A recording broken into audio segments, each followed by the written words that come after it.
Mauritania's desert gold rush, small-scale mining on the edge of the Sahara.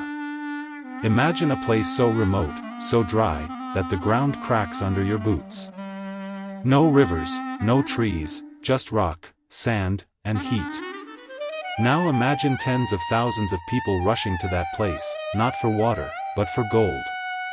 That's exactly what happened in Mauritania, a West African nation on the edge of the Sahara, where a modern-day gold rush has transformed the lives of nomadic herders, farmers, and city dwellers alike. Today, I'm taking you there. We're going deep into the world of small-scale gold mining in Mauritania, who the miners are, how much gold they're pulling out of the ground, the tools and techniques they use, and what you, a prospector anywhere in the world, can learn from their grit and ingenuity. Let's cross the Sahara. Chapter 1: The Mauritanian Gold Boom. Mauritania has been a mining country for decades, iron ore mainly. But when geologists confirmed a massive gold deposit at Tajist in the early 2000s, it sparked a question: if there's industrial gold here, what's hiding at the surface? The answer came in 2016, when artisanal miners found rich gold nuggets in the desert near a small town called Chami, in the Inchairai region. Word spread like wildfire. Within months, what had been a dusty truck stop of a few hundred people swelled into a chaotic gold town of over 40,000 souls. Today, an estimated 30,000 to 50,000 artisanal and small-scale gold miners are scattered across Mauritania's northern desert. And they are producing serious gold. Official figures are slippery because most gold is sold informally, but estimates suggest that small-scale miners produce somewhere between 2 to 4 tons of gold per year. That's worth tens of millions of dollars. Not bad for a country with no history of gold rushes before 2016. What's amazing is how these miners operate. They've adapted to one of the harshest environments on Earth, using a toolkit that any desert prospector would recognize. Let's take a look at how they actually find gold out there. Chapter 2: The Tools of the Mauritanian Miner. The heart of Mauritanian small-scale mining is the metal detector. Without it, this rush wouldn't exist. Miners favor pulse induction machines. Minelab GPX and GPZ series are kings here, just like they are in Australia and the American Southwest. The terrain is dry, mineralized, and often littered with hot rocks. A good PI machine punches through that mineralization and finds nuggets at depths of up to a foot or more. Many miners invest everything they have in a single detector, sometimes pooling money from an entire family. It's the ultimate tool for desert gold. But detecting is just the first step. Once a target is found, miners use heavy picks to break into the hard, cemented gravels that cover the bedrock. They call it following the signal. They'll dig narrow shafts, sometimes 2 or 3 meters deep, chasing a single nugget. It's dangerous, back-breaking work, often done in temperatures above 40 degrees Celsius. For processing the finer gold, they rely on simple gravity methods. Water is incredibly scarce. You'll see miners using tiny amounts of recycled water to pan their concentrates, or building dry washers out of old bellows and cloth that separate the gold from dust using nothing but air. Some small teams have even rigged up portable rock crushers, a metal tube with a heavy internal rod, to crush quartz-rich ore and liberate the gold inside. It's low-tech, but it works. Mercury is used in some areas to amalgamate fine gold, particularly where the gold is very small and hard to separate by panning alone.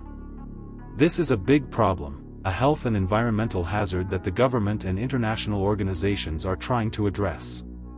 But in the informal sector, change is slow. For the clean-handed prospector, the lesson is clear: dry washing, metal detecting, and careful crushing can get the gold without toxic chemicals. Chapter 3: Life in the Gold Camp, Survival and Society. The Chami Gold Rush is not just a story of metal. It's a story of people. Men and women who abandoned traditional livelihoods, herding camels, fishing the Atlantic coast, farming meager plots, for a chance at a single, life-changing nugget.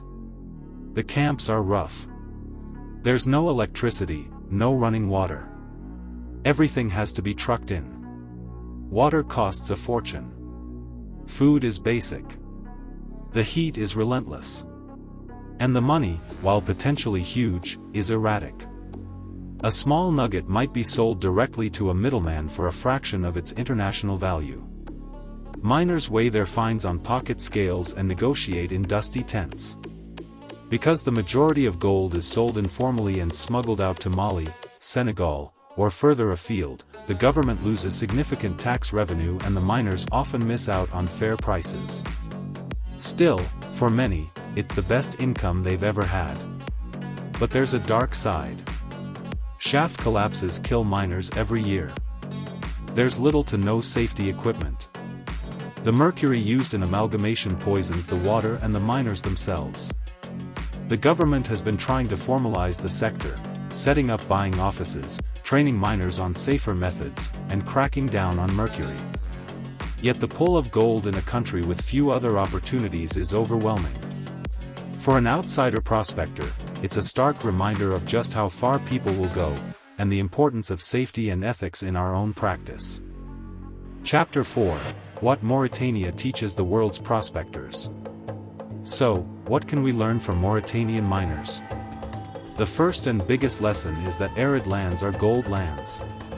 Most of the world's great gold rushes have been in deserts, and for good reason. The Sahara, like the Mojave or the Australian outback, has been scoured by wind for millions of years. The fine, light sand gets blown away, leaving behind a concentration of heavy minerals, including gold, right on the surface. Geologists call it a lag deposit or desert pavement. Mauritanian miners simply walk across these ancient, wind-polished stone surfaces and detect the gold that nature has concentrated for them. Second, wadis, dry riverbeds, are your best friend. What looks like a barren gully was once a flowing river, and it sorted the gold into pockets just as a modern creek would. Those wadi gravels are often rich in nuggets that have barely moved from the original vein. Mining them is no different from working a dry wash in Arizona. The techniques are identical. Third, the kit can be simple and effective. You don't need a $10,000 detector to start, but a quality PI machine is a force multiplier. They use handmade dry washers that cost almost nothing. They improvise rock crushers from scrap metal. Their most valuable assets are patience, a sharp eye, and local knowledge, things no amount of money can buy. And finally, water is the ultimate constraint. In Mauritania, water is so precious that miners have perfected the art of ultra-low water processing.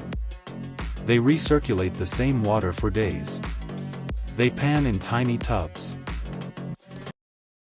Chapter 5: The Future of Mauritanian Gold Mining. The Mauritanian government, with help from the World Bank and UN organizations, is working to bring this vast informal sector into the formal economy. They're encouraging miners to form cooperatives, providing training on mercury-free processing, and setting up gold-buying centers that offer fair, transparent prices. The goal is to turn a chaotic, dangerous rush into a sustainable source of national wealth. It's a slow process, but the potential is enormous. For prospectors watching, there's a bigger picture here. Small-scale mining is how many people around the world enter the industry. It's a stepping stone. The same principles of reading the ground, sampling, and respecting the land apply everywhere, from the Sahara to the Rockies.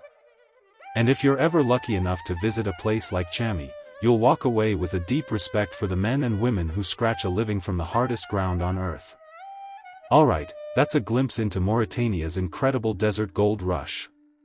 I hope it shows you that gold hunting is a global language, spoken with the same tools and the same hopes whether you're in West Africa or Western Australia.